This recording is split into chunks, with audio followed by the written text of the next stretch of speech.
We'll start with the breaking news that's coming in at the moment from the city of Bengaluru. A shocker from Namma Metro. Voyeurism has crossed all limits in Bengaluru. An Instagram handle titled Metro Chicks secretly tracked and posted images of women commuters without their consent, triggering massive outrage. The disturbing trend of peeping toms finding a platform has sent shockwaves across the city. The page has now been shut down and an FIR has been filed after public outcry. Bengaluru is demanding answers. How safe are women even in public spaces? My colleague Neha is joining us with more on this. Neha, this is absolutely shocking. What more details do you have? What are the authorities saying? Who are the people behind this page?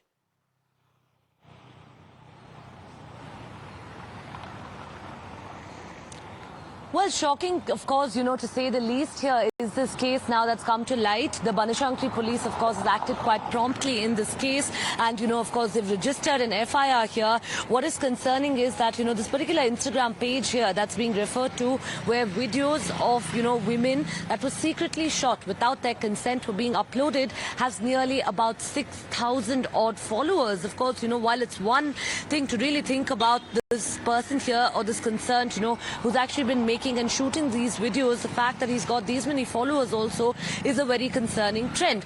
Of course, now it really remains to be seen, given that the metro on a daily basis, sees ridership of, thousands of women. And for an incident like this, of course, to be happening there on public transport, really shocking to say the least. Of course, police investigation into this matter has begun, and we'll really have to wait and see where it pans out. But understandably so, of course, now women, traveling in the metro would probably, have to be a little bit more cautious after something like this now has come to light, given that, these videos could very well be misused as well. Absolutely. Neha also points to, of course, how the law and order situation is. But can I also understand from you, Neha, we're also getting reports that there were videos that were uploaded, about 14 of them now, they've been deleted. All right, Neha, I'll come back to you. Let me quickly go across to Brinda Adige, who's on the phone line with us. Brinda Adige, your first response, your first reaction to what has happened. This is absolutely shocking and unfortunate in the city of Bengaluru. Absolutely. It is shocking and it is criminal. I don't think it's so much as unfortunate, because there is so much of impunity with which these fellows have been taking videos of women in public transport. It is not that they do not know that it is a crime. It is more that nothing will happen to them. They will get away with it. Because police also find it very difficult to register these cases on a suo motu action. We also find that public doesn't support. There are silent spectators and bystanders. If they get to know that these guys are taking videos of people who are just, randomly, at least they can tell them. It is important for the civil society to come together in these instances and not say that this doesn't concern me. Because this man is stealthily taking the video. So the victim itself will not know. Others who know should step in and call these guys out. Then only there can be a case that can be registered. Yeah, Brinda, what's also extremely unfortunate is the kind of mentality that lies behind doing all of this. The cheap thrills that one gets out of filming people without them getting to know, and then putting it on social media sites, absolutely unsafe as well. Yeah, we are not a country that has so much of the virtual privacy. Citizens' privacy itself is a big challenge and is at stake. But that said, the way they have gone about doing it, and also saying in that Instagram handle, they have said that if you want more information, more of the video, you can get in touch with numbers. How did they get hold of these numbers? So I think at a point we also have to hold the state accountable and responsible for, putting citizens' privacy and lives at stake. But again, I think it is time for these kind of public transport to have information and posters saying that if anybody is doing these kind of things, taking photographs, voyeurism is a crime under the BNS. That is something that should be very, very, put out in all the carriages and all the stations, so that they get to know that this is a crime and they can be booked. Right. Brinda Adige, thanks very much for joining us at the moment, sharing your thoughts on this absolutely shocking incident coming to the fore from the city of Bengaluru. Neha, my colleague, continues to be with us on the broadcast. Neha, one of the, of course, urgent questions and concerns then erupts is What were the police doing? What were the authorities doing? Any word from them on, who these people are, where this investigation has reached?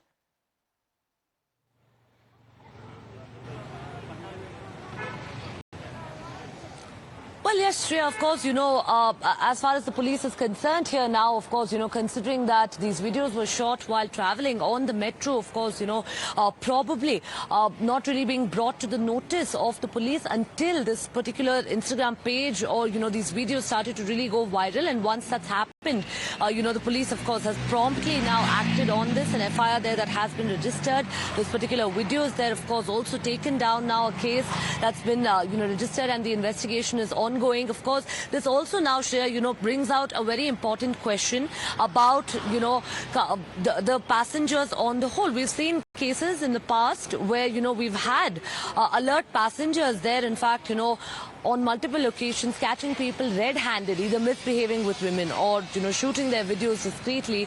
We've had instances like that in the past, and it's often, been the co-passengers or the riders of the metro who've, quite instantly pointed this out. Really shocking that, at least about 14 odd videos there that were put up, and, this man still continued to operate this discreetly. Really, of course, shocking. Now that the police is on his radar, of course, hopefully there would not be any more instances like this from this particular individual here in concern, at least. Right, Neha, stay with me. I'll come back to you right now on the phone line. I'm joined by Charuvali Khanna. She's an activist. Charuvali Khanna, this is shocking. But what do you say? How can you curb such incidents? How can you make sure that such voyeurism doesn't exist? I think it's absolutely, it shows that how depraved the man is. I mean, this has happened in a city like Bengaluru, and one assumes that, it's what they call the IT capital. And here that whether they're youngsters or whether the citizenry of the area will be a little bit more civilized and educated and not indulge in these kind of depraved acts. Because an act like this shows that women are not safe at all, not even in public places like the metro, which is considered a safe mode of transport. And what is more, disturbing is that apart from there's a man who is depraved and is indulging in this kind of voyeurism and, maybe stalking women, but he is posting those videos on a page which is being seen by others. Yeah. So that means that there's a whole large, community of men, of persons who want to watch this kind of, and I think that is very shocking, that what has happened to the moral fiber, what has happened to the moral character of Indians. I mean, this is the level that men have come down to, that they want to just, watch women. I mean, are they so depraved?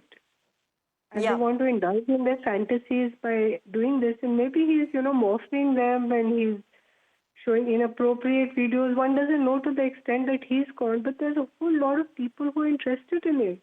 And what is happening to that is what is disturbing me, because, these men are going to get provoked and they'll indulge in further criminal acts against women. Absolutely. Young kids are going to be the victims. Yeah, that's very sad. Right. Charuvali Khanna, thanks very much for joining us on Times Now, sharing your perspective, viewers. Let's also